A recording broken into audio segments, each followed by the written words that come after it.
François Caen a dit, toute secte, quel que soit le genre que cela puisse être, est un ralliement de doutes et d'erreurs. Hello, bienvenue sur ma chaîne MJ la Gaffeuse. Alors si vous êtes nouveau par ici, veuillez vous abonner et activer la cloche de notification. Alors ici nous avons choisi de parler de ces histoires-là dites tabous, des histoires que les gens n'osent pas mettre en nu. Et pour ça, nous avons choisi aujourd'hui l'histoire de Marie. Marie qui est menacée par une secte. Sans toutefois tarder, nous allons entrer dans le vif du sujet comme d'habitude et revenir tout de suite après pour le débrief.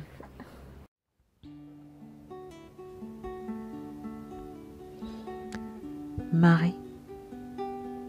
Marie est une jeune artiste camerounaise, amoureuse de l'art. Elle décide d'abandonner ses études suite au décès de son père, qui lui a promis qu'après son bac, il ira voir son ami pour qu'elle ait une formation et ensuite intégrer la boîte où celui-ci était directeur. Il s'agit de Cameroun Tribune, car elle rêvait d'y être. Malheureusement, pendant son baccalauréat, celui-ci décède. Beaucoup de choses changent. Les faveurs qu'elle croyait avoir ne sont que mirages maintenant. Personne pour l'épauler, car ni sa mère, ni ses frères, ni ses sœurs, aucun d'eux n'a une situation. Ils sont pauvres. Elle commence à faire face à la réalité. Petit boulot pour les photocopies, des cours qu'elle mène à l'université de Yaoundé 1 en sociologie. Elle réussit et passe au niveau 2, mais elle ne pouvait pas supporter les charges. Elle s'est souvenue du don qu'elle avait depuis l'enfance, le chant. Décidée, elle se lance définitivement dans l'art. Quand elle commence, elle n'avait pas imaginé les réalités de ce métier.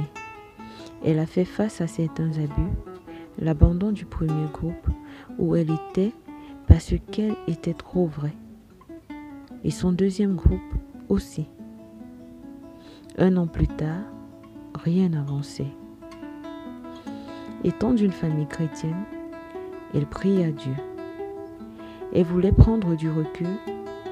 Elle fut contactée par un label à Douala qui voulait d'elle comme artiste car ils avaient écouté de sa musique.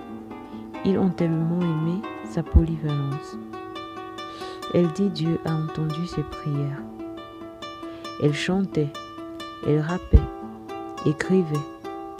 De plus, on lui avait demandé d'écrire un scénario et de jouer ses propres scènes. Elle les jouait brillamment. Elle réussit toutes les épreuves. Et le label a envoyé son contrat, du moins la première partie, qu'elle étudia pendant 3 jours. Elle dit, je ne savais pas pourquoi je n'arrivais pas à signer. Le label mettait la pression. Un jour, elle demanda la deuxième et dernière partie du contrat. Ils ont envoyé.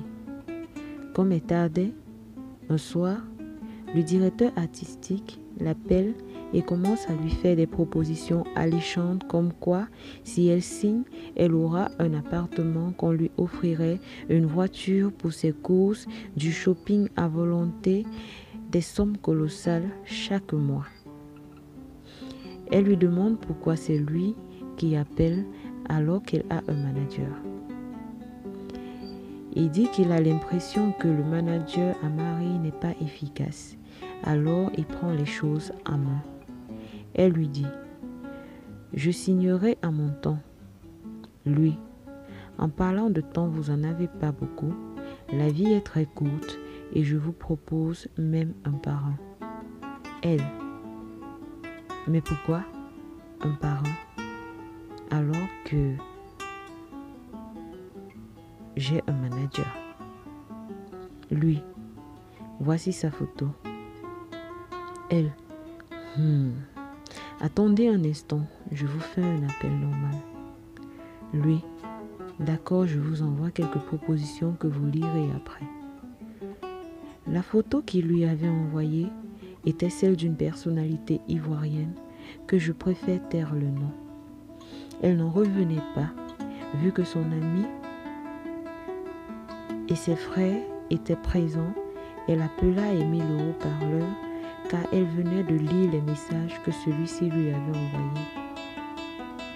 Tellement scandalisée, elle décida d'appeler pour que ses proches comprennent ce qui se passait. Le monsieur décrocha. « Salut, c'est encore moi. » Lui, « Voilà, est-ce que tu as lu mes messages? » Elle, « Oui, mais dites-moi ce qu'il en est exactement. » Lui, « Je te propose de signer le contrat et d'accepter l'une de ces 3 propositions que je vais citer. Je te préviens que personne ne doit être au courant de ce que je vous dis ou de ce que je vous montre. Elle, je vous écoute. Mais pendant ce temps, elle avait mis le haut-parleur et tout le monde dans la maison écoutait. Lui, si tu acceptes, tu auras tout ce que tu veux dans ta vie. Voici. 1. Soit tu sacrifies ta fertilité. 2. Soit vivre heureux et mourir jeune. Tu vivras juste ton âge plus 30 ans. 3. Tu sacrifies l'un de tes proches après 5 ans. Et je te garantis que nous servons aussi Jésus. Scandalisée, elle demande au monsieur de quel Jésus il parlait. Il répond, mais c'est Jésus que vous priez partout là. Elle n'en revenait pas. Et se souvient de sa famille chrétienne, de sa foi en Dieu, qu'elle a toujours su garder, et a commencé à répondre à cet homme sagement. Je reconnais, je suis faite de chair, et que vous venez me tenter au moment où je suis le plus dans le besoin, où je n'ai absolument rien, au moment où j'ai tout perdu. Comme votre maître Satan a tenté Jésus, Christ, Fils de Dieu, béni soit son saint nom, dans le désert. Lui, ne prononce plus ce nom. Elle, Jésus-Christ est mon Seigneur et Sauveur. Mieux vaut mourir pauvre au lieu de perdre mon âme. Votre erreur, c'est que j'ai lu la Bible et du peu que j'ai retenu, la parole dit: allez et multipliez-vous, et non allez et soyez stériles. La Bible dit aussi: aime ton prochain comme toi-même. Tu ne tueras pas. Tu honoreras ton père et ta mère. Et non tuez-vous ou détestez ton entourage. Tue-les après 5 ans. La Bible ne le dit pas. La Bible interdit le suicide, donc ne m'envoyez pas mourir après 30 ans. C'est pas que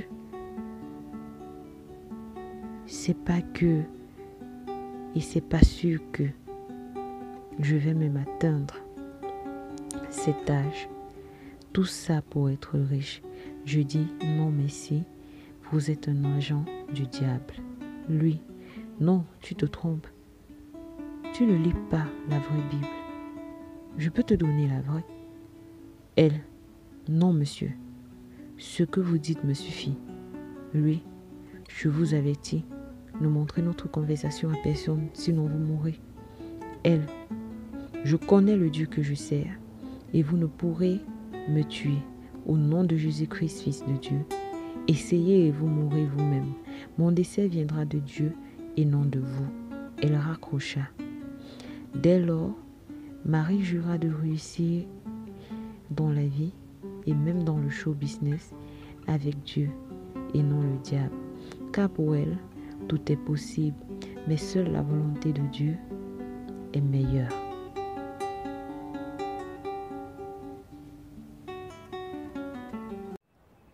Voilà, nous sommes de retour pour le débrief. Nous n'allons pas être vraiment longs. Voilà, il y a des questions qui s'affichent là.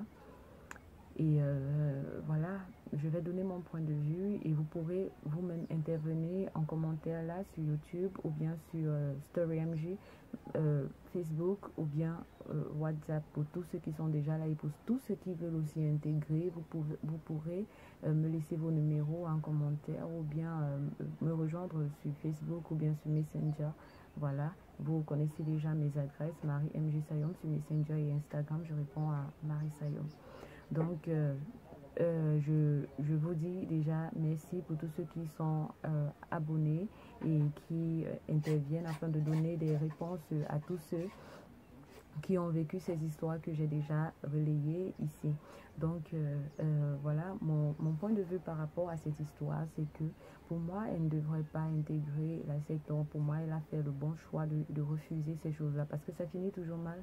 Et c'est pourquoi j'ai choisi la pensée de Jean-François Kant quand il dit toute secte, quel que soit le genre que cela puisse être, est un ralliement de doute et d'erreur. Ça veut dire déjà que quand tu penses déjà à intégrer une secte, ça veut dire que tu doutes déjà qu'il y a une puissance comme par exemple Dieu qui existe. Donc voilà, et maintenant l'erreur, on sait que toutes ces choses-là finissent toujours mal et pour ça nous devons éviter, vraiment éviter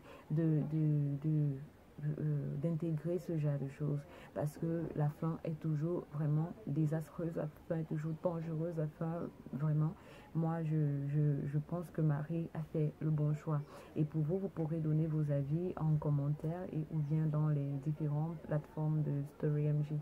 Donc merci déjà pour tous ceux qui répondent présents dans toutes mes vidéos. J'espère que vous passerez un très bon week-end. À plus.